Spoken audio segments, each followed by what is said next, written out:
Welcome back to 90 Seconds Plus. Today we've got Deputy Mayor Tom Campbell. Hey Tom. Now you've been away on leave, so how about you fill us in?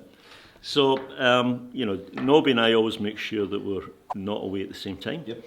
So he took January off and I took February off. Yep. And it's a wee bit old-fashioned, making sure that we always stagger it like that. But, I mean, I very much influenced by, the big flood in 1984, right? Yeah. I don't know if you remember the day, but it was 26th of January 1984. Yep. A lot of people were on leave. Yep. And the people that actually managed that were acting in roles. And at the time, I was acting weekend manager at TY. Oh, right, and by the way, I wasn't actually a manager, and it wasn't my weekend to do jury, but anyway, I did. So anyway, I was acting jury manager, and you had all those issues to manage. So people don't expect it, but really important, I think, and Nobby believes, that you've always got somebody on deck that can manage these, potentially that kind of issue. And if I can just expand on it a little bit. So, when people see other mayors on TV, very rarely, people don't know who other mayors are, they don't have a clue. Yep. When they see them on TV, it's because there's been some kind of emergency, right? The landslide, there's been a flood, there's been an earthquake. Yep. And it's the duty of the mayor, actually, to manage the recovery phase of that. And that can be days or weeks or months, right? Yep. Big accountability for the mayor. And really, I think when people come to think about, who they're going to vote for in October, it's not a matter of who's good at kissing babies or cutting tape. Everybody can do that. Yeah, that's right. It's sort of, in that kind of emergency, who would be the best person to lead the city through a recovery? Yep. And but anyway, coming back, I mean, 1984, huge flood.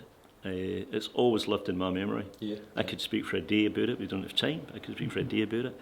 But it's always lived in my memory, and it's always made me make sure that there's always somebody on deck. Yeah, yeah. Makes a lot of sense. Yeah. Now, the long-term plan starts today, or consultation for the long-term plan starts today. Yep. So, obviously, we can obviously talk about that, we'll touch on that and see your thoughts. Obviously, you've got to be careful what you say because of, it's out there for consultation, so you don't want to sway the public anyway, but so what's your take? Yeah. So, you're right, the consultation document's issued today. It's just been issued. It's on the website. Very much want people to come back and comment on that. You don't have to do it through the website. I mean, for example, on Saturday, I'm going to be in Invercargill Central for 2 hours, 12 o'clock to 2 o'clock. And, anybody who's watching can come and talk to me. Carry burning torches and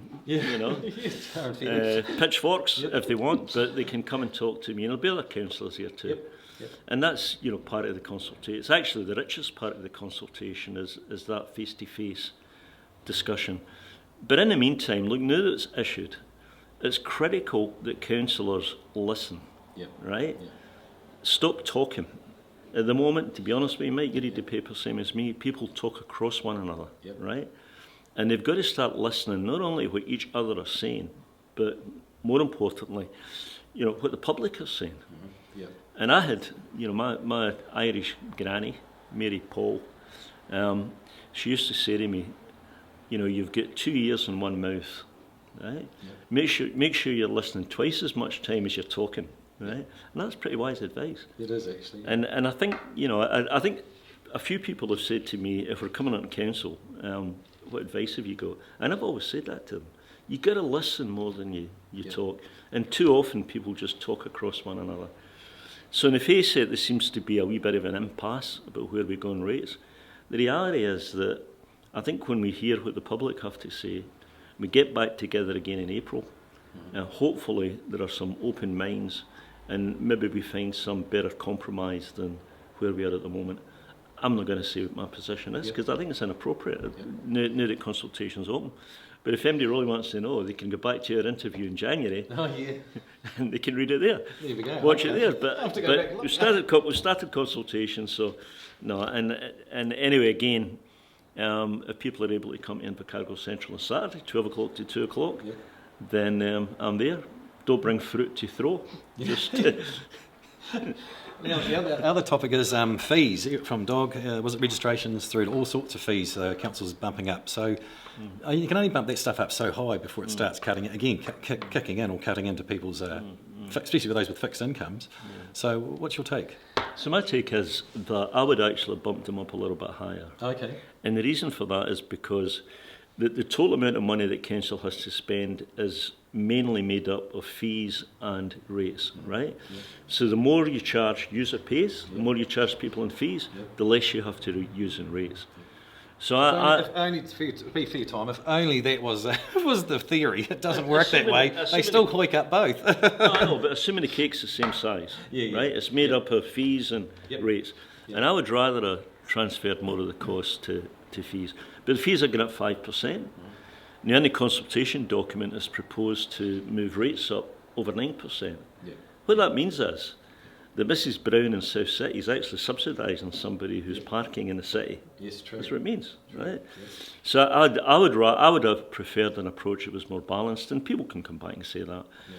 But I mean, fees go up. If they go up at less than the rate than rates do, then there's an element of cross subsidy. Yeah. So that's the position with that. When we did our sums, we needed to raise 15% more, 14.8 I think it was, more money than we did last year, just to keep doing the things that we doing, right? And that's insurance, and it's various things. Interest rates are higher, insurance is higher. We'll get some new government fees in 3 Wars. So there is. So how do we cut that back? Cut it back to about 9 point something at the moment. And then you got to say, well, how do you distribute that between fees and rates? So I'd have preferred a little bit more in fees, but that's okay. It's a judgment call. Just because I prefer it doesn't mean it's right. The long-term plan and what becomes the annual plan is actually a contract between ratepayers and council about what they're going to provide, right? Yeah. So the local coffee shop, when it's looking at cutting, it might say, well, I'm only going to provide biscuits and coffee anymore. I'm not going to, and they can do that, right? But councils cannot do that. Councils are obliged to do what they're committed to in the long-term plan. Now, if you look at the consultation document that's going out, there are quite a few things that are proposed to be cut. I mean, some of them are painful in my view. Cutting back money at the stadium, for example. Closing the toilets up here. I mean, these are painful things. But we have got to look at that sort of stuff, and particularly then say, well, if you cut them, do you still need to use all these consultants? So that's absolutely the right question to be asking. Yeah. The question is, how do we work through it in a way that's democratic? Because again, the ratepayers have not only got the say, but what we commit to ratepayers to do is what we're obliged to do. While we're still on the topic of fees and so on, there's councillor fees. They're also going up, but that's the government's pushing that, not local, not you guys, is it? Yeah, no, that's true. And about 0.3% of the overall rates increases because of that. Wow. Now, I think most councillors, have said, look, that's government, not us. Yep. My own view, Mike, is that it's actually a good thing. Mm-hmm. Because you get a situation where if somebody wants to stand for council, let's suppose they're a sort of mid-career professional, right? Yeah. They're going to go from whatever they earn in their role down to, at the moment, a councillor earns 40,000, right? Yeah. That's for a lot of these guys, and women, that's a big drop, right? Yeah. So it puts people off standing for council. And because of that, we don't necessarily get, the very best candidates coming forward. Yeah. It means that people, if they can work part-time, they work part-time. Yeah. Are they retired? And you get a lot of retired people because they've got the time to do it. Yeah. And you may get some housewives, house husbands. But for somebody who's working in a career, it's very, very difficult to become a councillor. So government have said, look, we're going to increase the fees. It will make it easier for people to make that transition. Yeah. And I support that because, the council is one of the top 5 businesses in Southland by size, right? Yeah. We're about half the size of TY. Mm-hmm. We're right up there with people like Fonterra and so forth. Yeah. We are a big business, and you got to have capable people you know, join in council so that it can be run efficiently. So you got to attract them, and it might say, well, money, but look, we've all got to eat and we've all got to pay a mortgage, right? So that difference, and I don't know exactly how much it will be, but say it's, you know, $9,000 a year. That difference will, I think, make a difference to people feeling as though they can make that transition. What I will say though is, I personally don't need the money, right? So if I were elected mayor, any overseas trips I'd pay for myself, right? So the benefit of that, I would just say, look, if we're going to Kumagaya, if we're going to China, for sister cities, I'll pay it myself. It's 90 Seconds Plus with Deputy Mayor Tom Campbell. Until next week, see you later.